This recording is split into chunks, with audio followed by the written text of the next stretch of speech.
Namo Myoho Renge Kyo, Namo Myoho Renge Kyo, Namo Myoho Renge Kyo. Hi, everyone. Hi, good friends. Thank you for your practice. Thank you for being here. Um, we are currently reading my effort at a modern, truly corrected, annotated, linguistically accurate as I can make it transmission of Shakyamuni's teaching, related to, with annotation, Nichiren's doctrine. So, a study book of the Lotus Sutra that takes 2,700 years into account of scholarship, all the way to Nichiren, so that we, modern practitioners of Nichiren's doctrine of the Lotus Sutra, can relate every section of the Lotus Sutra, the sections most pertinent to Nichiren's doctrine, with notes on clarifications of what the collection of the Lotus Sutra actually means, because everything's about meaning, right? In fact, I've heard lately, I've seen videos pop up on YouTube of whether they're really expert or not, theorists on economics. I know, economics, boring subject. But the interesting term that I've heard recently is the economy of, you hear about the industrial age economy, which we've long passed, but there's still, our banking system, our politics, all still run around that thinking. It's really disjointed. And then there's, people talk about modern, postmodern, all sorts of adjectives given to reason out the state of our economics, right? Those of you closer to my age probably remember Reaganomics as one of those. But anyway, what was it now? Come on, brain.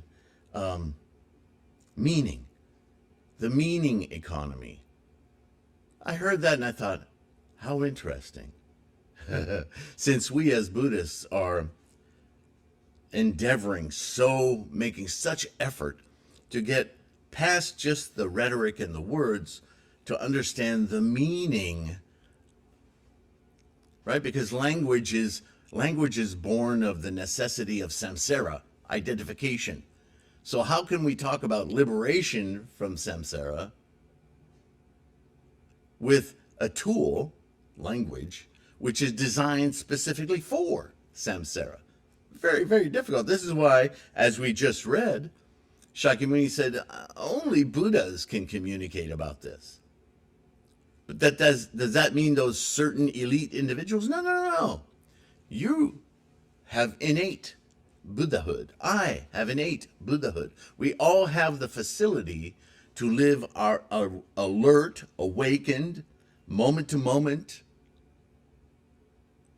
knowledge, Buddha wisdom, our understanding, our being in the flow of life, the momentum of life.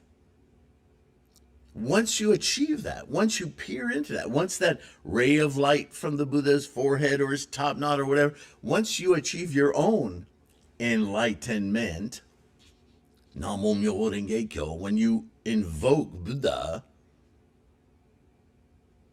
everything changes. Well, everything doesn't change because things are moment to moment, moment to moment, moment. You become far more aware and a participant in the making. Right? The physical realm, the cosmos exists. But the way you perceive it and the way you experience it, completely different. From identifying with it as making yourself a thing, the samsaric self thing, versus the ephemeral, constantly changing, moment to moment, thing. That's not a thing. That's a process. That's an engine of life. That's a momentum of life, instantiating and dissolving constantly with the opportunity to affect its trajectory. That's why we practice. One, to experience it. Two, to freely participate in it for the maximal expression of our potential. Lots of words. What does it mean? So, from that standpoint, I think bring on the meaning economy. That's the revolution the world needs. That's the open stage upon which you and I have the glorious opportunity to involve others. That economy, we want that economy of meaning. In other words, the currency exchange of meaning to explode. That is, for lack of better words, the meaning economy, the propagation of this teaching of the Dharma, is what will rid us of the incredible amounts of violence that are in the world.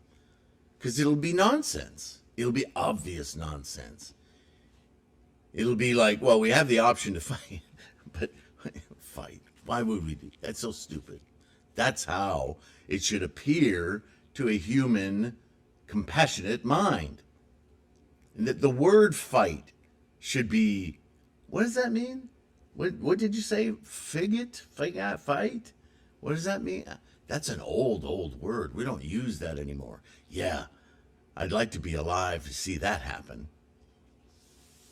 All right, so let's continue where we left off in the Hoben chapter, a very important chapter, right? And we left off just as I was about to enter into one of my rather long annotations, appropriate for this chapter as it's so fundamental to Gongyo, our practice, Nichiren. This is an exceptionally strong event in the Lotus Sutra, and yet it is seldom discussed with any potential lesson or clarification as to its causes and implications.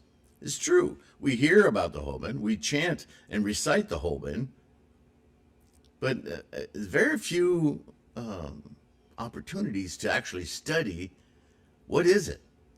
And if you're one of those, most of us were at one point, want to see what that Hoben chapter looks like, or the Judio, in translation, well, here it is, completely. So I will do my best to explain, as I see it, as a very clear moment of catharsis that is at the root of this culminating teaching of the Lotus. So let me be your guest speaker for a moment and give you my 2 cents on the Hoben chapter. These 5,000 monks that left the assembly at this juncture are acting out of resentment that has been long standing in the 40-some years of Shakyamuni's teaching. Resentment about what? More specifically, in the early Mahayana teachings, it was repeatedly said that the monks of the 3 vehicles were destined never to attain Buddhahood. This was due to the confluence of 2 things. One was the provisional teaching of a temporary goal of nirvana taught to assist monks that were feeling unsure of the goal of Buddhahood in this lifetime, and coupled to their insistence of ancient cultural teachings of reincarnation or multiple lifetimes. I imagine after decades of trying to raise the capacity of these monks, who were so determined to hang on to their cultural truths, right? These were Hindus, they come from varied backgrounds, but their culture was firmly wrapped in the magical, mystical world of reincarnation, afterlives, and so on and so forth. And it's no wonder Christianity and Islam teachings took such a hold in India. They actually drove Buddhism out of India. Isn't that ironic? This problem can only be viewed from Buddhism as a profound attachment to an identified self, that thing self, via the physical body. Oh, yeah, my physical body can let go of all attachments to, I don't care about my guitars or what I eat or all relationships. I'm totally independent. I have reached nirvana. No, you haven't, because you're still talking about you. You haven't let go of your body. And you understand by now, I'm not talking about elimination of those things. I'm talking about the elimination, the emancipation, the liberation of your attachments to those things, of the identification of your life and who you are based on those possessions, not least of which is your body. This is at the root of why so many Buddhists shave their heads and faces, to let go of that identification of that style of face and aesthetic, because that's attachment to the body self. The self isn't, find your mind. You can't find it, right? But you know it exists. The self, the true self, is like this. The body, as an indelible attachment, is the locale of fear of death. This is the stumbling block. If you're attached to your physical aesthetic self, then of course, right along with that attachment is fear of losing it. This is the stress and anxiety that Buddhism identified from the get-go. So you can lose your attachment to everything else, but if you haven't lost your attachment to your aesthetic self, your physical self, not that you destroy it, but you release it as something that's in process, moment to moment to moment to moment, just a vehicle for your mind, only then are you truly liberated, yeah? And without that last step, you're going to be afraid of death. And all the attendant contrivances to continue that vessel of self throughout time. But additionally, it was also a profound affront to their preeminent teacher, Shakyamuni Buddha, who spent decades teaching impermanence, emptiness. Why don't you get this? If it's true of all phenomena, guess what? You're a phenomenon. In essence, these monks were acting distrustful and in disbelief of Shakyamuni and his teachings that the Buddha was attainable in this very lifetime. Nah, you're tricking us. You don't mean it. So there's always this huge divide between those of the three vehicles whose pinnacle is Arhat, considered to be the emancipated life, the last bodily life, but they're still in it. It's quite a contradiction. Ichantika was the term used to describe this stubborn or incorrigible disbelief in Nichiren's day, yes? And the indication that for these monks it would be impossible to reach Anuttara Samyak Sambodhi. They accepted it. They said, oh yeah, it'll take 16 million lifetimes for me to accomplish that. And ultimately, most of them believed that they would never accomplish it until a Buddha, whoever that is, would hand it to him like a freaking diploma. Come on.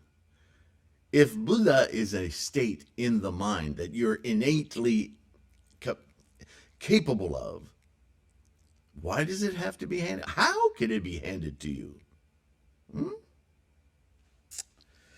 It's a deep divide in the community of the Sanghas, yes? In his compassion to keep these monks seeking toward the path of enlightenment, because you can't drop them, they are learning, but gosh, why don't they get this on their own? He taught a goal of nirvana to emancipate them from cravings and clinging of samsara, thinking, obviously, that if they could accomplish that, certainly they would realize. But they didn't. Their earthly or mundane attachments toward the realization of their impermanence. No doubt it was thought that these monks would eventually release their obstinance toward the permanence of their bodily self, and therefore accept their potential for immediate Buddhahood. A logical, you would think, outcome, but it wasn't happening. So in the Lotus Sutra, Shakyamuni puts it, okay, I'm done teaching to your capacity. I'm going to teach you how this is done, how I did it, how anyone can do it, and you're either going to get it or you're not. But if you continue, I'm convinced that if you continue, even in your stubbornness, you can't help but get a renge, an aha moment. You got to be able to get past this. So I'm going to predict that at some point in the future, you're going to attain Anuttara Samyak Sambodhi. And if you choose to accept this as, yeah, in 16 millennia, I'm not going to fight you anymore. I'm just going to tell everyone, this is how you get there. Period. End of story. And some of those arhats, some of those Charvakas and Pratyeka Buddhas, we already know how this plays out. We've already achieved it. We're so enlightened. We're out of here. Oh my goodness. The cause they're making, yeah. So, for his part, Shakyamuni has an entire parable and chapter in this Lotus Sutra to address the false nirvana teaching as a provisional step for those monks with weak resolve to keep them from backsliding or quitting altogether. After so many teachings throughout the early years and built upon throughout the Mahayana on impermanence, emptiness, anatman, etc., the idea that these student monks would continue to assume multiple lifetimes to attain Buddhahood and have to have it given, quote unquote, to them via an actual Buddha was simply the product of arrogance, stubbornness, and laziness. This accusation was mainly reserved for the Arhat, a monk who was assuming the achievement of complete nirvana while making this claim as a superior being or self. Duh! Basing part of their claim on this being their last body. Oh, but a body nonetheless, yeah? These statements are full of contradictions on enlightenment, Shakyamuni's teachings, and even their attachment to the body remaining in samsara, and therefore not truly liberated or emancipated. This is the crux of incorrigible disbelief. Has anyone taught it to you that way? Does it not make sense? Totally logical, yeah? So when these 5,000 monks get up and leave the assembly with that attitude that they have nothing more to learn, their arrogance was not something Shakyamuni could be bothered to address. Remember, he remained silent while they walked out. Now, to be sure, this was a small number of those monks. There were a lot of people, incalculable numbers in the assembly, right? Most of whom remained in the assembly, and as we will see, Sariputra, an acknowledged leader amongst those monks, would be keen to listen and be converted into this Lotus teaching. Sariputra being the great first example in the Lotus Sutra of there's more to go. There's further to go. Now you're a black belt, but that just means you know how to do it. Now you need to do it. You need to develop your own realization of it. Now, so far, you've just been instructed.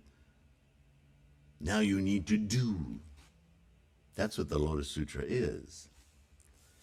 So that's my interjection at this point. Let's continue, shall we, with the Hoben chapter. Now carefully listen, and I will expound the matter for you, Sariputra said. So be it, world-honored one. I desire joyfully to listen. Tell me, I'm ready. The Buddha addressed Sariputra. Such a wonderful law as this is only taught by the Buddha Tathagatas on rare occasions. Just as the Adambara flower is seen but once in long periods, some say it blossoms every 500 years, some say 1,000, 1,500, it's not often seen. Sariputra, accept me, all of you, all of you. In the Buddha's teaching, no word is false. Because this is going to rattle.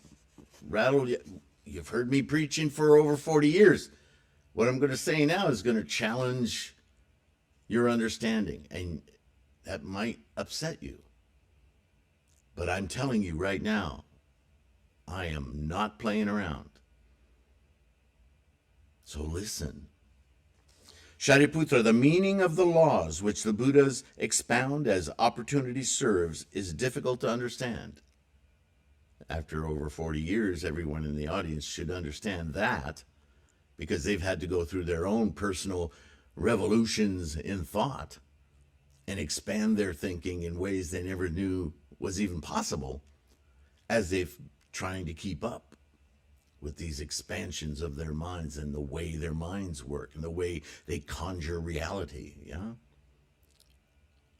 Don't get this wrong now. I've seen other videos and pundits talk about, well, the mind makes reality. Reality doesn't exist except for the mind. This is the problem and trick of language. Okay, language is samsaric. Of course reality exists. Of course the cosmos exists. Of course you burned your finger and it's scarred and it hurts. It's not about reality or no reality. It's about how you experience it. What are you seeing? What are you making what you see into, other than identification for your bodily self? There's this stage in our minds, right? You can analyze it to death, that the eye receives light, only a limited spectrum. You should be questioning right then. And then it goes into the eye and is upside down because of the lensing of the eye. Why don't we see the world that way? Because our brain corrects it. What's going on in this skandhas, yeah? All this process of manipulation of information, making it something tangible, palpable, for us to sink our talons into, our epistemology into, our idea of what is and what isn't, and how it applies to our selfing. We are selfing ourselves constantly with the accrual of stuff. You've heard me talk about this ad nauseum.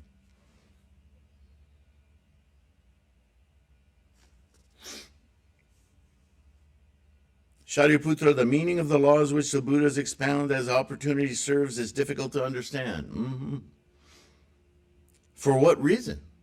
Because I expound the laws by numberless tactful ways and with various reasonings and parabolic expressions. These laws cannot be understood by powers of samsaric thought or discrimination, which is samsaric thought. Only the Buddha experience can discern them. Only the Buddha experience can discern them. Only when you enlighten your mind will you understand that things appear to you as they appear to you.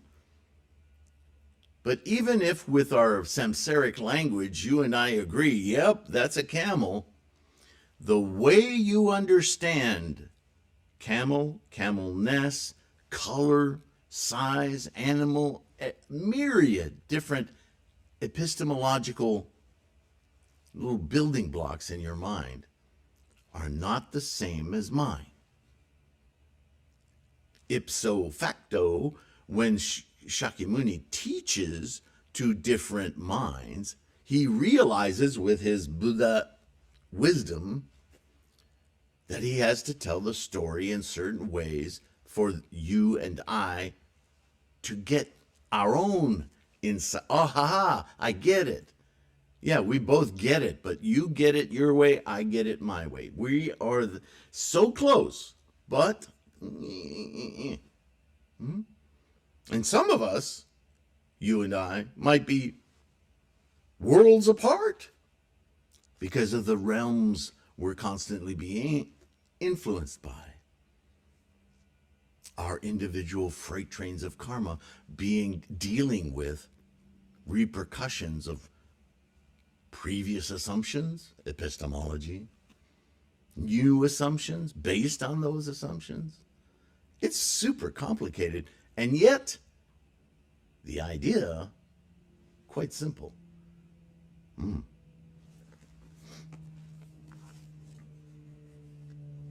For what reason? Because the Buddhas, the world-honored ones, only on account of the one very great cause appear in the world.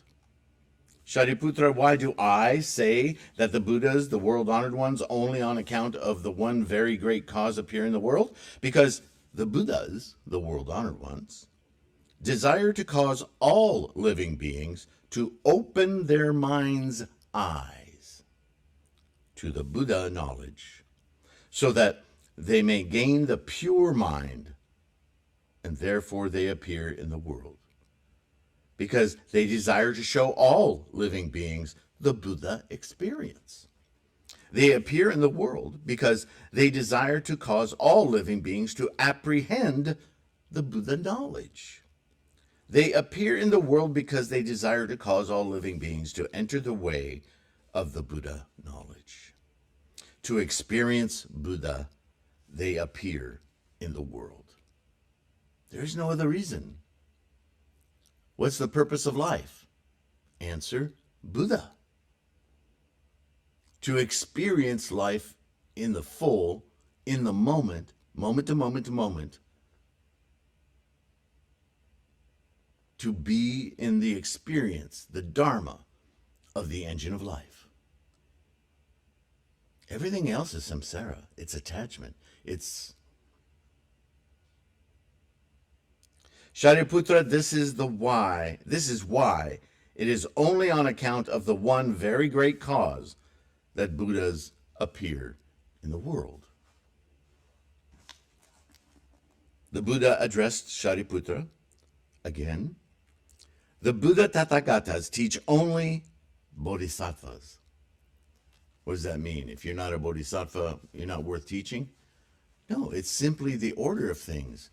In order to hear, to understand how to manifest Buddha, you have to learn several stages of understanding. If you don't understand how your mind and body are connected, if you don't understand how your mind creates the world you're in specifically, and how your mind is influenced, then the idea that you can invoke a clarity in that mind sounds mystical and magical, but Buddhism isn't mystical and magical.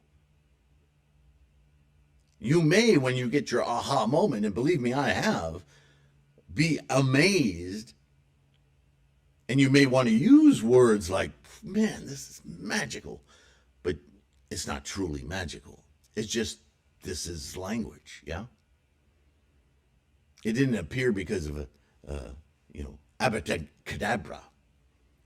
It appeared because you honed your skills, trained your mind to shift its paradigm of identification to experience, engrossment, engagement with the process as it happens. A phenomenal process of incalculable moments. I feel myself swelling inside just talking about it. And believe me, if it hasn't happened yet, it will.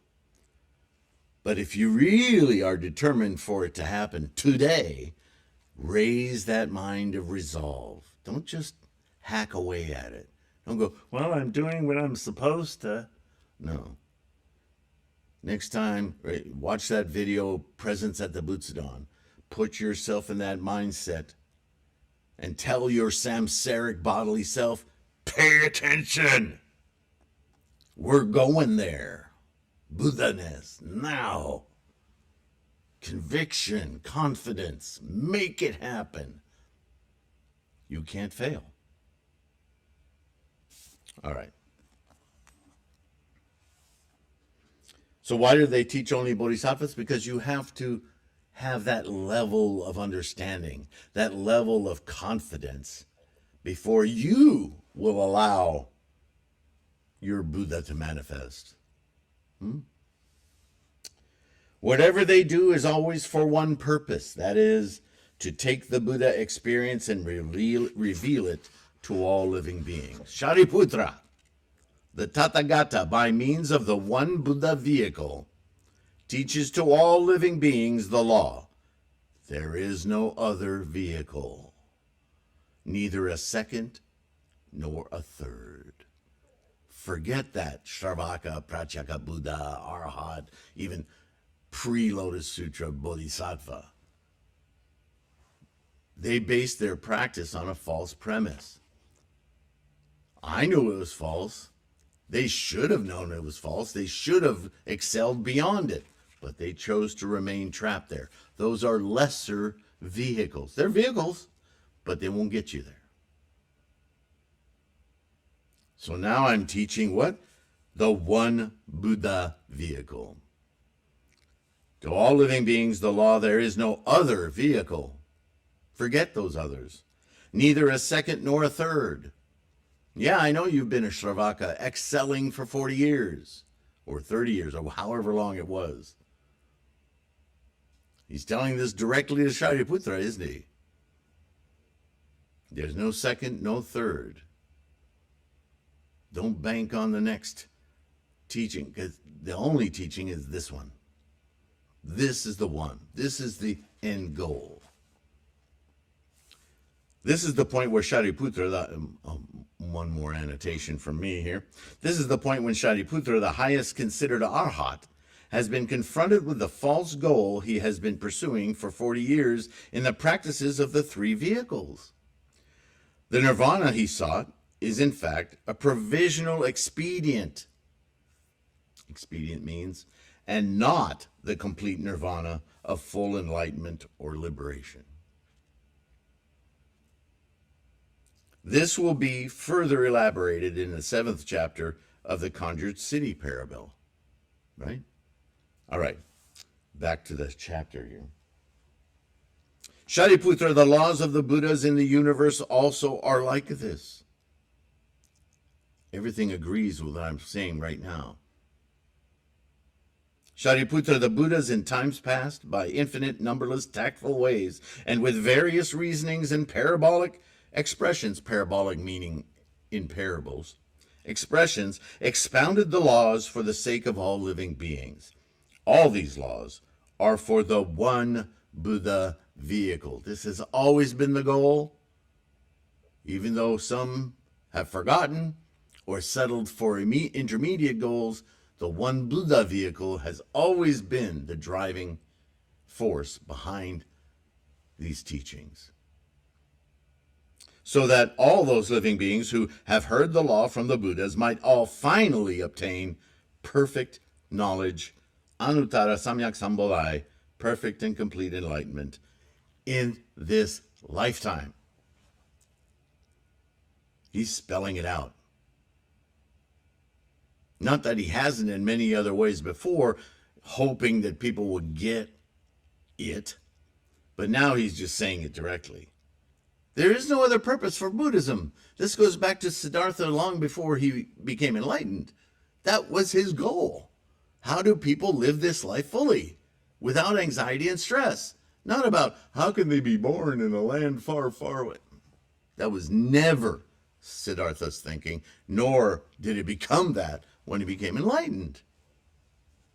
In fact, his life, as has been said before me, was the very example of being born into a human body and experiencing enlightenment in this lifetime. He's an actual manifestation of this teaching. How people weren't getting it. Talk about stubborn cultural identifications, yeah?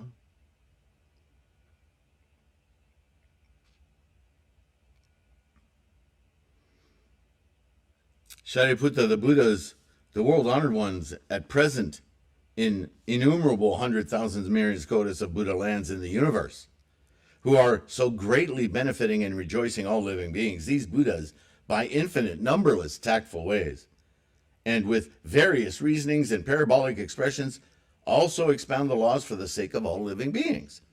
All these laws are for the one Buddha vehicle, so that all those living beings who hear the law from the Buddhas finally obtain perfect knowledge. Another little annotation here just to drive the point home. In the Vimalakirti Sutra, we learn that all lands, the worlds each one of us inhabit with our minds, as I was saying earlier, our constructed worldview, are in fact the Buddha lands. Once we take the steps to awaken our Buddha mind. This is the Buddha knowledge as the experience of a mental paradigm shift to experience anew our very earthly mundane world as this amazing function of the engine of life. So when we read of this myriad and innumerable Buddha lands, Shakyamuni is actually enumerating sentient minds with innate Buddha knowledge being awakened through training. That's our practice. Sariputra, he says, all these Buddhas teach only bodhisattvas desiring to show all living beings the Buddha knowledge, desiring to cause all living beings to apprehend the Buddha knowledge, and desiring to cause all living beings to enter the way of the Buddha experience, the Dharma. Sariputra, I at the present time am also like them, knowing that all living beings have many kinds of desires deeply attached in their minds. I have, according to their capacity, expounded the laws by various reasonings, parabolic expressions, and tactful powers. Sariputra, such teachings all are in order to secure perfect knowledge of the one Buddha vehicle. Sariputra, in the whole universe, there are not even two vehicles, how much less a third. How many times is he going to drive that point home?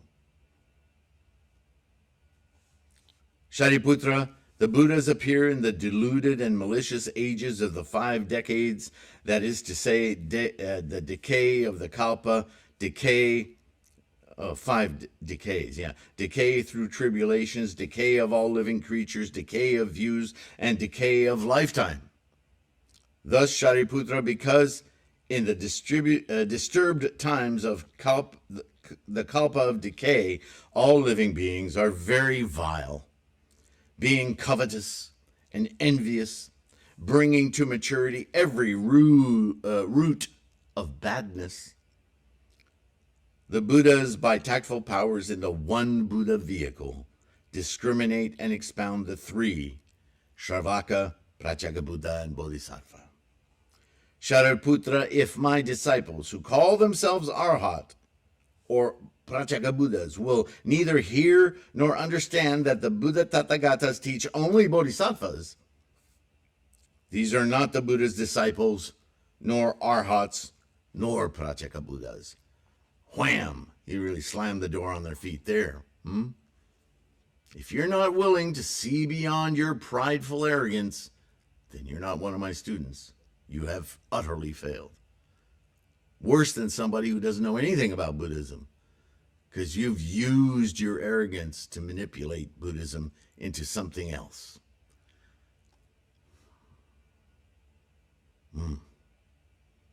Again, Sariputra, if those bhikshus and bhikshunis who claim that they have already become arhats and say, this is our last bodily state before final nirvana, and thereupon do not again devote themselves to seek after the perfect enlightenment, you must know that this class are all extremely conceited.